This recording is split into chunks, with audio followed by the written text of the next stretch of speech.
aderido a esta proposta da biblioteca, mas em boa verdade esta proposta é de José Silva.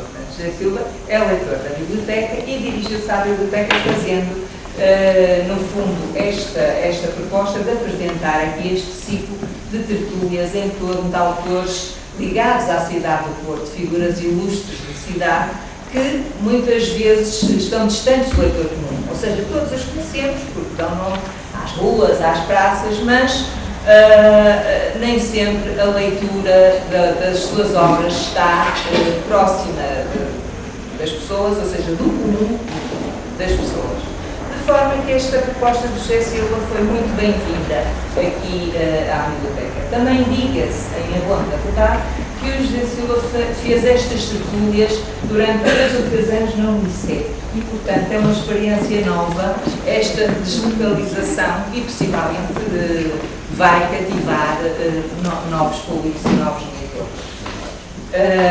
A ideia é exatamente esta. Em relação ao digamos, ao desenho da sessão, ela está prevista para começar com uma apresentação do autor, cada um dos autores feita pelo José Silva, em que se segue a leitura de excertos da obra do autor em destaque. E é para essa leitura que nós gostaríamos muito de vos convidar, ou seja, se alguns dos presentes quiser espontaneamente, porque gosta do autor, porque conhece a obra do autor, fazer uma leitura de um excerto da obra do autor, será excelente. E para isso nós abrimos enfim, essa possibilidade e fazemos mesmo inscrições para que, se houver várias pessoas a quererem ler, seja possível dar voz a todos. Não sei se ficam a pensar no assunto, e então depois desta apresentação feita pelo José Silva, voltamos a convidar-vos. Embora, enfim, pelo menos 2 de nós tenhamos preparado algumas dessas leituras, mas sempre na expectativa de que as nossas vozes pudessem também juntar as vossas. Vamos então ver e ficam a pensar no assunto. Nós temos algumas das obras do Leonardo Coimbra. Algumas são expostas nas vitrines, outras estão aqui. Portanto, podemos começar. Exatamente. Então, muito boa tarde a todos e a todas. Foi muito bom terem vindo. Estamos aqui hoje para lembrar Leonardo Coimbra, segundo os especialistas, o mais genuíno filósofo português. E eu começarei por dizer que o Leonardo Coimbra nasceu na Lixa. Quem vai para Amarante, pela Estrada Nacional de Marquise, numa casa que hoje tem o seu nome, que está muito bem assinalada e também em muito bom estado de conservação. Pertence sempre à família, suponho até que foi sempre habitada. Vem de uma família, digamos, abastada. O pai dele era médico e também uma figura de relevo na terra, porque também tem o seu nome lá numa rua e numa praceta. E o Leonardo Coimbra é o segundo de 8 filhos, 8 irmãos, portanto. Ali na Lixa fez a escolinha, fez a primária, e depois veio fazer o liceu como aluno interno ao Colégio Nossa Senhora do Carmo a Penafiel. É um edifício que fica no Largo da Ajuda, para quem conhece Penafiel, por trás da Igreja da Misericórdia, aquela igreja ao cimo daquela avenida à beira da Câmara, junto à Câmara. É um edifício bonito, assim com uma frontaria da nobreza, assim, em granito, e onde hoje está instalado o Museu Municipal de Penafiel. Podem ir lá. Ele estudou ali, fez ali como aluno interno o liceu, mas ele não gostou nada daquilo. Aquilo foi uma desgraça. Aquilo para ele não era colégio nenhum, era mais um presídio. Isto são palavras dele, era um presídio com toda uma disciplina que fazia chorar e uma pedagogia assustadora. Vejam lá a memória com que este homem ficou daqui. Feito o liceu, vem a fazer os preparatórios para a universidade, aqui no Liceu Central do Porto. que funcionava a essa altura na Rua de São Bento da Vitória. Efeitos preparatórios, tem ele 16 anos, entra no curso de Matemáticas e Filosóficas da Universidade de Coimbra, onde vai andar 4 anos. Quer dizer, quase vai fazer o curso, não é? Mas passado 4 anos, tem ele 20, meteu-se-lhe na cabeça que o que ele queria seguir era a carreira de oficial da Marinha. E deixou a universidade e foi para Lisboa. E entrou na Escola Naval em Lisboa, onde vai ter como instrutor o nosso conhecido, o nosso ilustre António Sérgio, que vão ser, para toda a vida, não é inimigos, não se trata de inimigos, mas vão ser adversários políticos e intelectuais e ferrenhos, que o António Sérgio não era brincadeira, não era um colunista arrasador. Em 1904, tem o Leonardo Coimbra, 21 anos, vai fazer o seu primeiro percurso, o seu primeiro longo percurso de instrução. Aquilo, a Escola Naval é militar, não é? Portanto, ele vai sair para o alto mar durante uns meses a fazer a instrução. E aquilo vai lhe correr muito mal. Ele não vai gostar nada daquilo, os enjoos permanentes, ele quase o matam.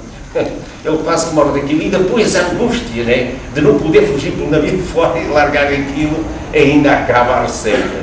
E quando o navio aporta outra vez, passado uns meses, a Lisboa, e ele põe os pés em terra firme, nunca mais quis saber da Marinha. Acabou-se ali a carreira de oficial da Marinha. E vai então trocar a Marinha pelo Magistério Público. Vem aqui para o Porto, para a Academia Politécnica do Porto, que, como sabem, funcionava no edifício da Praça dos Milhões, Praça Gomes Teixeira, não sei se se chama hoje. Eu faço sempre confusão com o Gomes Teixeira e o Teixeira Gomes, mas acho que é o Gomes Teixeira. Veio para ali preparar-se para professor, e em 1909 vai então fazer os exames finais, entra na Faculdade de Letras de Lisboa, faz os exames, de onde sai professor de liceu. Antes, porém, em 1907, ele vai casar-se lá na terra dele. E eu queria deixar já isto dito. Em 1907 estamos em vésperas da implantação da República. E estes jovens intelectuais, o Leonardo Coimbra e outros, eram os entusiastas da República, não é? Eles já eram os anunciadores da República. E, como sabemos, a República não era muito chegada à Igreja, não é? Não morriam de amor um pelo outro, não é? E o Leonardo Coimbra também não, naturalmente, e vai casar apenas pelo civil, o que não devia ser fácil na altura. Ele vai casar-se, ele casa-se em 1907 com um familiar, com uma senhora que é prima direta do António Nobre. Como sabem, o pai do António Nobre é de Borba, Lixeira, mesmo vizinho dos Coimbras. A mãe do António Nobre é que era de São Mamede de Recezinhos. A casa dos Seis, o António Nobre tanto cantou, e onde o António Nobre passava longas temporadas, sobretudo agora no final da sua vida, já muito doente, não é? Aliás, o António Nobre morre aqui na Foz, ao amanhecer do dia 18 de março. Estava a tocar os sinos para a missa das 7, mas sai da casa do Seixo no dia anterior às 3h30, já muito doentinho, já vem ao colo dos criados, que eram na quinta, não é? Entra no comboio em Caíde, sai em São Bento e vai para Carreiros, na Foz, onde ao outro dia de madrugada. E a casa do Seixo está lá, e bem conservada. É um lar de idosos, penso eu, um bocadinho adiante de Casais Novos, em Penafiel. Casou-se em 1907 e vai ter um filho, que vai morrer, vai morrer com 4 anos. E isto vai perturbar, a morte de um filho perturba sempre muito, mas eu diria que o Leonardo Coimbra vai perturbá-lo para toda a vida. Até porque eles tinham muita dificuldade em conceber. Só vão ter um outro filho passado 10 anos. É um filho que vai também chamar-se Leonardo Coimbra, vai se tornar médico, foi aluno do Abel Salazar, e vai até, de certa maneira, tornar-se mais mais conhecido que o próprio pai, o Leonardo Coimbra, porque ele vai criar os Centros de Recuperação Infantil, que eu acho que isso hoje está adscrito à Universidade do Porto. Criou um em Samamed, que ainda funciona, são pequenos hospitais, né? Um em Samamed, um na Senhora da Hora e outro em Gaia. Este Leonardo Coimbra médico vai chegar ao governo, mas não se vai dar muito lá com o governo, ele e o governo de Salazar, e vai morrer em Moçambique em 1970. O helicóptero, ele estava ao serviço da nação, o helicóptero em que seguia caiu, parece que no Rio, enfim, e na altura eu era muito novo, mas eu recordo-me de ouvir dizer que não sabia muito bem quem é que abateu o helicóptero, se foi a guerrilha moçambicana, se foi a gente de cá. Em 1909, ele faz-se, portanto, na Faculdade de Letras de Lisboa, faz-se professor e vem para o Porto para o Rodrigues de Freitas como professor. E em 1912 ele vai publicar o seu primeiro livro, O Criacionismo, Esboço para um Sistema Filosófico, que é a tese que ele apresenta à Faculdade de Letras de Lisboa, propondo-se para professor de filosofia. O que não vai acontecer porque ele vai desistir no decorrer dos exames por manifesta incompatibilidade com o júri.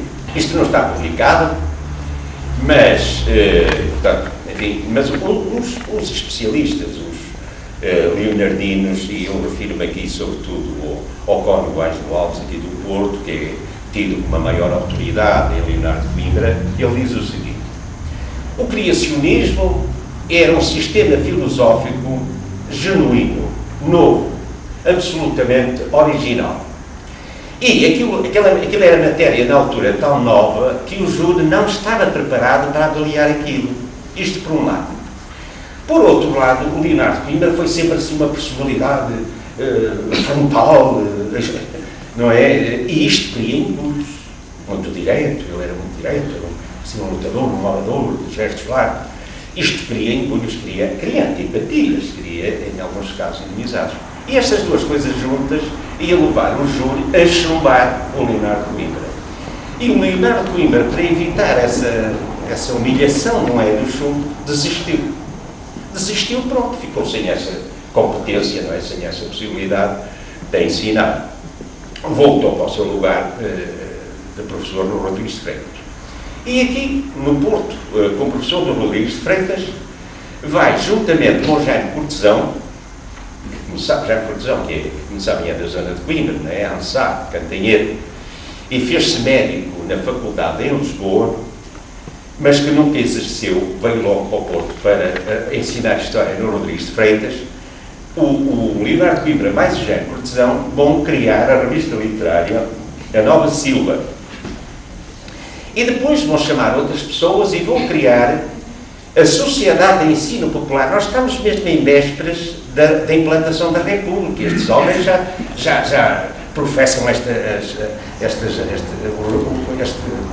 medidas, não é?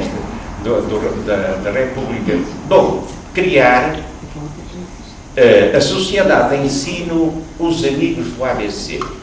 E depois, em 1911, já a seguir à implantação da República, chamando outros, como o Teixeira de Pascoais, o Álvaro Pinto, o António Carneiro, o Augusto Casimiro, sei lá, são muitos, né? E vão fundar a Renascença Portuguesa, que vai ter como órgão de comunicação a revista Águia, e vai funcionar na rua, vai ter a sua sede, na rua Mártires da Liberdade, 174, que é um bocadinho acima da papelaria académica do Nuno Canavês.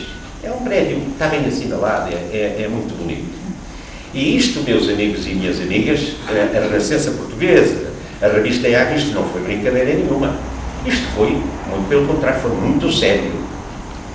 Isto deu um impulso extraordinário aqui na cidade do Porto, uma alegria intelectual, cultural, porque a Renascença Portuguesa e a revista reuniu um extraordinário grupo de homens de grande valor intelectual, todos eles empenhados na cultura, no ensino popular, e por isso mesmo eles vão também fundar, vão criar as ditas universidades populares, onde eles ensinam, regem cursos, desdobram-se em palestras, em conferências. Tudo isto está publicado, é só uma questão de se procurar. Eu estou aqui, por exemplo, a lembrar-me das belíssimas palestras do Teixeira de Pascoais, que estão publicadas num livro da Assírio e Alvim, A Saudade do Saudosismo. Estes homens também faziam esta alegria, este movimento, procurando com isso colmatar ou preencher a lacuna, a falta aqui no Porto de uma faculdade de letras, que não havia. Fazia falta, estes homens sentiam essa falta, mas não havia. A Universidade de Coimbra tinha o peso que tinha, era muito ciosa, enfim, do seu poder e não largava nada. Até que em 1919 o Leonardo de Coimbra vai para ministro da Instrução e vai aproveitar, enfim, o ensejo de ser ministro, mas vai também aproveitar uma certa polémica, um litígio que havia entre a Universidade de Coimbra e o Governo Central, e vai criar aqui no Porto a Faculdade de Letras do Porto. Isto não foi pacífico. Claro que não foi a Universidade, tinha muito poder, tinha muito peso. O Leonardo de Coimbra também era um lutador, não largava nada. Isto dá uma polémica do tamanho do país, não é? E o Leonardo de Coimbra vai sofrer disso a amor para toda a vida. Até porque ele também não fez só isso. Ele vai para o governo e só está no governo 3 meses. Não é culpa dele.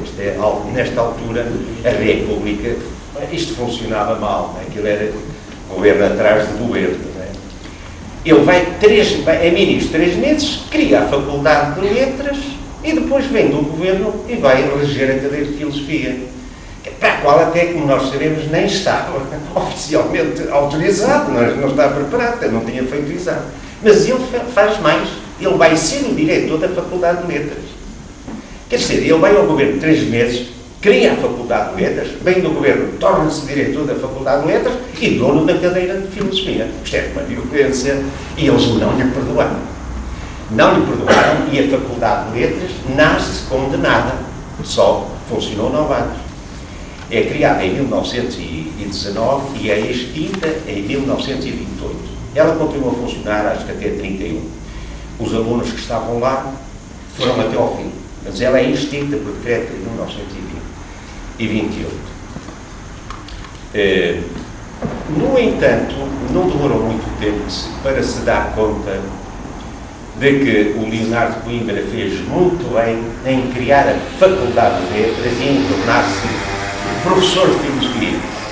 Porque ele foi um grande professor de Filosofia, foi um mestre à imagem, sei lá, do Sócrates de Atenas. Tal como o Sócrates andava lá pelas ruas de Atenas, também ele andava aqui para a cidade do Porto, no meio dos seus alunos. Os alunos, os seus discípulos iam esperar lá à porta da faculdade, ele vinha pela cidade, entrava para os cafés dentro, a falar muito alto, a sarapantavam tudo, ninguém estava sossegado com ele.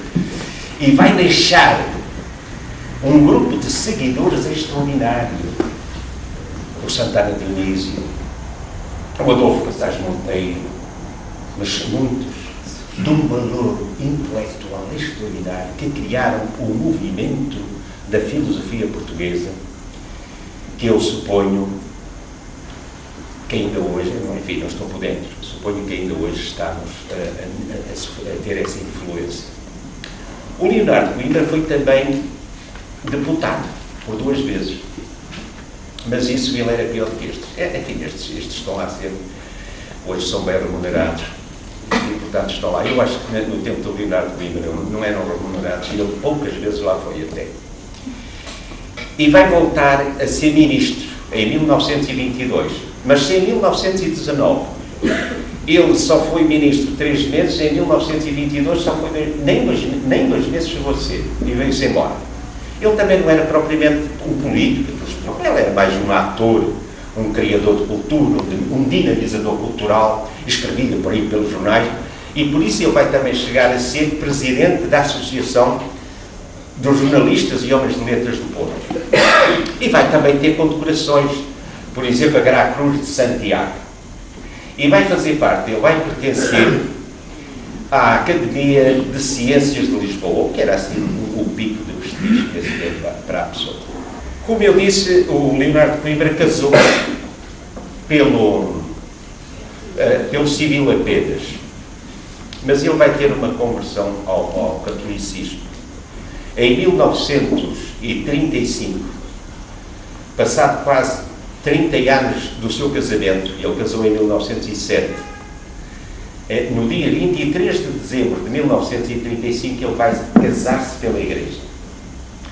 Vai casar na capela do Palacete das Pestanas, que é ao cimo da Rua do Almada, daquele edifício da esquina onde funcionou o governo civil.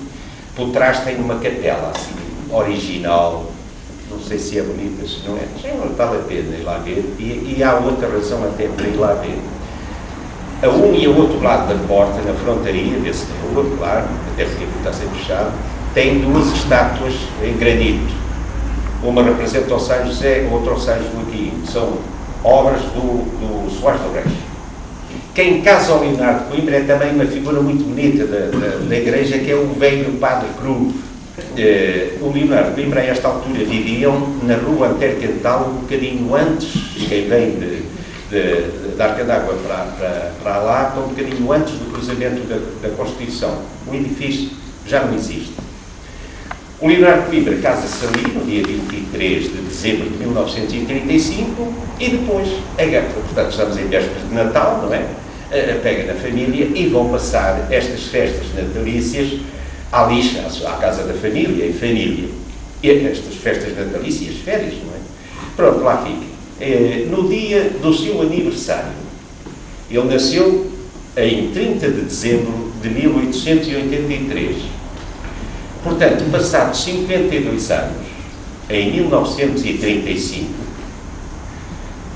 por obrigações escolares, desloca-se de automóvel da Lixa ao Porto. E na descida de Baltar, entre Baltar e Gandra, vai ter um brutal despiste. O lugar está assinalado. Há lá uma memória, uma placa de mármore com um pensamento, como escrito que é o pensamento dele, que é mais ou menos isto. Não é mais ou menos isto. O homem não é uma inutilidade no mundo feito, mas o obreiro de um mundo a fazer. Está lá a assinalar o lugar onde ele teve um brutal despiste. É levado para o Hospital de Santo António, mas, passado 3 dias, no dia 2 de janeiro de 1936, morre. O seu funeral, um cortejo a pé até ao cemitério da Lapa, à Igreja da Lapa, não é? Seguido por milhares de pessoas, segundo os jornais da altura, foi a maior manifestação de pesar que se viu até ali na cidade. No cemitério da Lapa, à boca da sepultura, o elogio fúnebre foi proferido por um dos seus mais fiéis seguidores, o Santana Dionísio.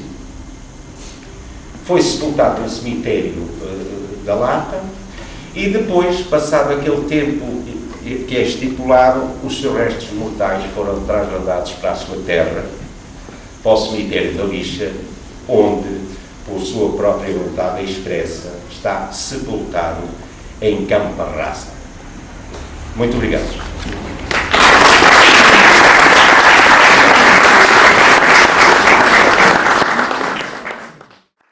Estudantes e operários. 2 motivos psicológicos aproximam o estudante do operário. O estudante é irreverente e idealista, por isso facilmente acolhe todas as ideias generosas. É irreverente e revolucionário quando tem independência mental. O estudante conservador ou é por escravidão mental ou por vício de moralidade que leva a conceber a vida como um complexo de transigências e adaptações. E isto tem uma natural explicação. A evolução do homem vai-se fazendo à custa de ideias e palavras incompletamente assimiladas. O seu espírito vai se movendo dentro de certas fórmulas passivamente aceites. Quando um dia começa o trabalho original de pensamento, todas as fórmulas e ideias recebidas se discutem e uma febre de demolição se apossa do espírito rebelde e individualista. É a personalidade que aflora, reclamando o seu lugar na vida. Então o espírito percorre vertiginosamente a vida, indaga, observa e julga. E o mesmo motivo de originalidade e individualismo, que leva o jovem a procurar a integridade de todas as coisas e perder o respeito pelo preconceito, lança o espírito sobre o mundo, modelando-o, refazendo-o segundo os seus planos de beleza e justiça. Não há estado de espírito mais simplificador e simplista que esse porque passa toda a personalidade que com certa originalidade e independência se organiza. O espírito é então uma torrente de desejos e aspirações que, contornando tudo, a tudo dá a forma material e moral mais bela e harmónica. O mundo é refratado através dos desejos e sonhos de um espírito onipotente. É preciso, para a beleza, para a moral e para as utilidades sociais, que essa idealidade não seja hostilizada pelas brutalidades da vida. Não é o que hoje acontece, encarregando-se a escola de matar essa idealidade, mãe da bondade e da beleza. Porque é simples e idealista o espírito da mocidade. Facilmente ele acolhe as palavras de justiça e amor que o sofrimento clama. Falo da mocidade natural, não dessa mocidade derriada e sorna que povoa em esmagadora maioria as nossas escolas. O jovem respeita pouco os preconceitos sociais e ama muito a vida, por isso o seu coração se inclina para os esfomeados de pão e amor. Todo estudante não imbecilizado, não reduzido ao psittacismo absoluto, é um amigo dos que trabalham e sofrem. Basta orientar as inclinações espontâneas desses espíritos, formar associações de estudantes e operários onde se permutem sentimentos e ideias. Os estudantes irão levar aos operários os frutos da cultura humana. Os operários darão aos estudantes o exemplo da grandeza moral da sua humildade, fecundadora de todo o progresso. Uns ensinando o que os homens pensaram, outros ensinando o que os homens sofreram e sofrem, onde fazer de mãos dadas a religião nova do esforço, do sacrifício, da fraternidade. Procurem-se e abracem-se. Há muita ternura no coração dos homens e as dádivas do amor aumentam ainda essa bondade. A bondade não cansa nem se esgota, cada vez se alarga em mais ínfimos abraços, sempre envolve a vida em mais fraternais carinhos.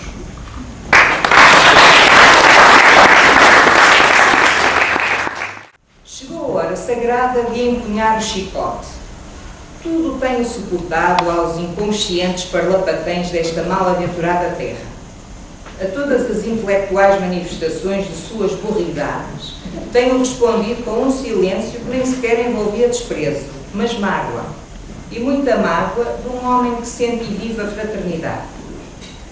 De mim se tratava, ilícito era que comigo ficasse o desprezo ou a mágoa de tanta malevolência e estupidez. Mas agora, à solta e desenfreada, é a besta que dormia ameaçando, ofendendo a própria dignidade humana. Vergonha desta terra o que se vem passando com o problema da restauração da pena de morte. Para trás, farsantes, para trás, loucos perigosos, mais perigosos que os mais assanhados criminosos que passam sem que falem em nome de doutrina ou de sociedade. Para trás, falsos discípulos de Cristo, que deveis ter nas carnes infamadas as cicatrizes do chicote, que há 2000 anos e no templo de Jerusalém vos arregoou as faces deslavadas. Para trás, turbamulta de anónimos, que da guarda e de Tondela, de Tábua e de Felgueiras, bem recebeis a ideia da pena de morte. Que é isto? Quem quer conspurcar a fisionomia da pátria, escravar o eterno escárnio, cortar suas emaciadas faces com satânicos e elevares de ignomínia?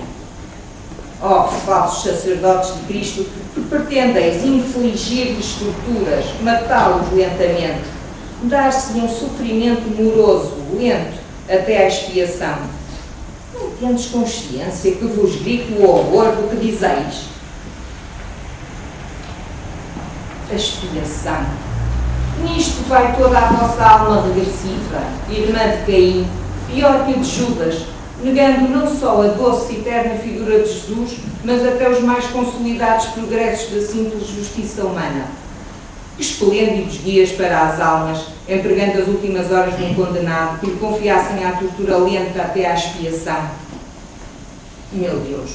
E tu, doce Rabi da Galileia, cujas palavras eram bálsamos beijando as chagas dos leprosos e delas fazendo perfume do líquido e a candura da açucena, hás de descer às mãos ímpias de tais homens a bênção do teu infinito amor? Que horror por esta terra de Portugal! A justiça prostituída em expiação, o anonimato opinando sobre a vida e a morte de um homem. Vergonha! Acudam as almas sãs, puras e honradas, os legítimos corações de Portugal. Pior que os crimes de outubro, pior que o crime do comboio descarrilado no Alentejo, pior que todas as loucuras e crimes dos indivíduos, pretende-se levar a pátria ao suicídio, regressando, no tempo e na alma, aos horrores de que se libertara já. Republicanos. O 19 de outubro foi a ponta do punhal envenenado que penetrou no coração da República.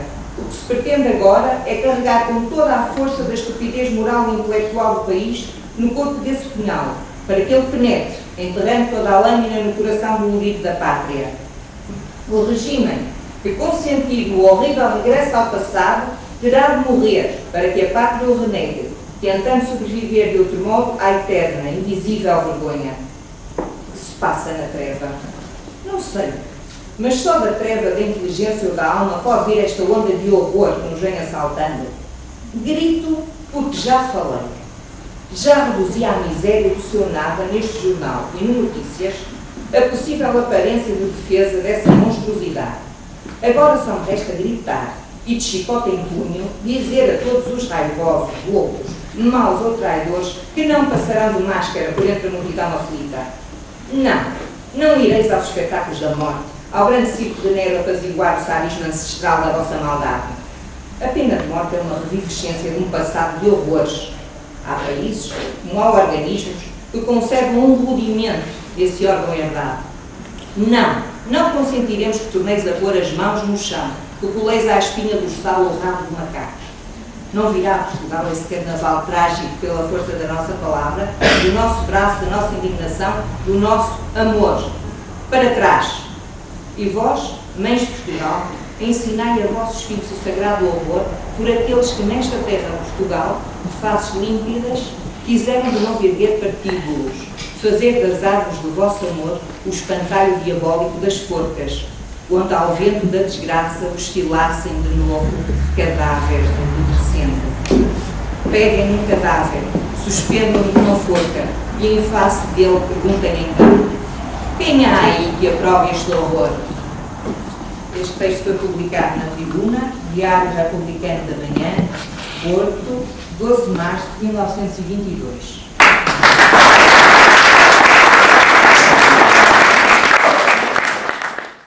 Era um texto que nos dá um Leonardo de Coimbra frontal, resoluto, homem que ou vai pela palavra ou vai à canelada, não é? Autópsia de um imbecil, que é o Leonardo de Coimbra defendia o hábil sociólogo, ele nunca fala no nome do senhor, o hábil sociólogo, simplesmente, aqui o autor do livro, dá-nos aqui o nome que é o Alfredo Pimenta, um sociólogo que defendia na revista Voz Pública a pena de morte. E o Leonardo Coimbra conhecia isso numa outra revista, A Vida. Eu conheci como não tenho contra dele. Devagar e com paciência, que o caso é aborrecido, mas necessário. Tenho o dever social de esfrangalhar um pargo perigoso e o dever pessoal de arrebentar um patife. Comecemos pelo fim. É patife o nosso sociólogo. Vamos ver. No primeiro número da revista Vida, escrevi um artigo a propósito da pena de morte, na Voz Pública, defendida pelo hábil sociólogo. O hábil sociólogo respondeu que não discutia porque nada de proveitoso poderia sair da nossa discussão. Boa ou má, era uma atitude definida que lhe cumpria manter com decoro. Poucos dias passados, começa a esfaquear-me com equívocas insinuações pelas colunas de Voz Pública. Possuiu uma raiva louca, um rancor canino contra a minha exígua, mas tranquila e honesta personalidade literária. Nem um discurso, um artigo, uma conversa particular que não dirija ao meu nome o punhal venenoso do seu rancor e da sua mesquinhez. O sociólogo proclama a minha idiotice aos seus admiradores boquiabertos, assula-los e eles que partem raivosa a procurar nas canelas. Aqui fica o aviso, cuidado com os dentes. Nada sacia o seu orgulho de ridículo diabo. Faz aos editores lelos a proclamação da minha ignorância e da minha estupidez e em reticências miseráveis baba peçonha de lacrau irritado. Com uma manifesta e incontestável falta de honestidade, trunca-me a prosa, cita com a medo, às escondidas, atira ao coice e finge ignorar o alvo. Eis o irritante lado pessoal que fui obrigado a aclarar e que vou resumir e concluir. Ataquei doutrinária, leal e decentemente o sociólogo. Respondeu-me canalhamente o fadista. Procurei aclarar ideias. Procurou anavanhar-me a seriedade e o caráter. Dirigi-me a um homem, encontrei um balão de vaidade e peçonha. Deixo-o com a prevenção seguinte. Quer uma discussão doutrinária, séria e leal? Vamos a ela. Não quer. Então, nem mais uma facada. Quando não, abano-lhe as orelhas.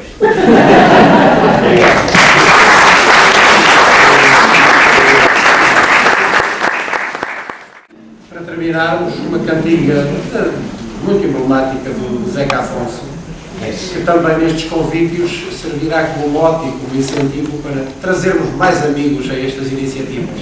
Isso. Portanto, isto é um apelo, traz outro amigo também para a próxima e enriquecemos mais estas pessoas. Então, Zeca Afonso, para terminar... Ver coisas do autor só. Agora.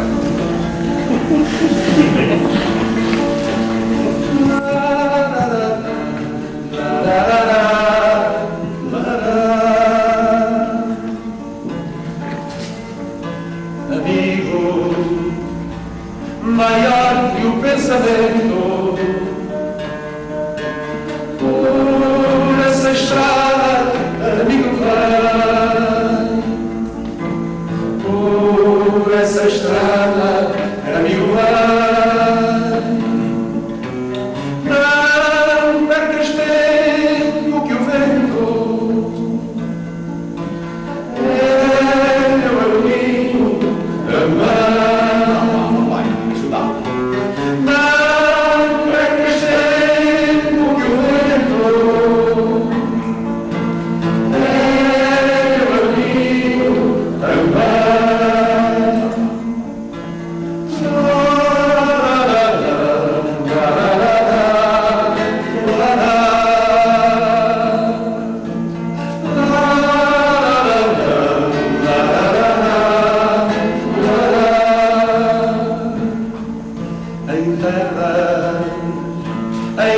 todas as fronteiras. Seja bem-vindo quem vier por bem. Seja bem-vindo quem vier por bem. Se alguém houver que não queira, comigo também.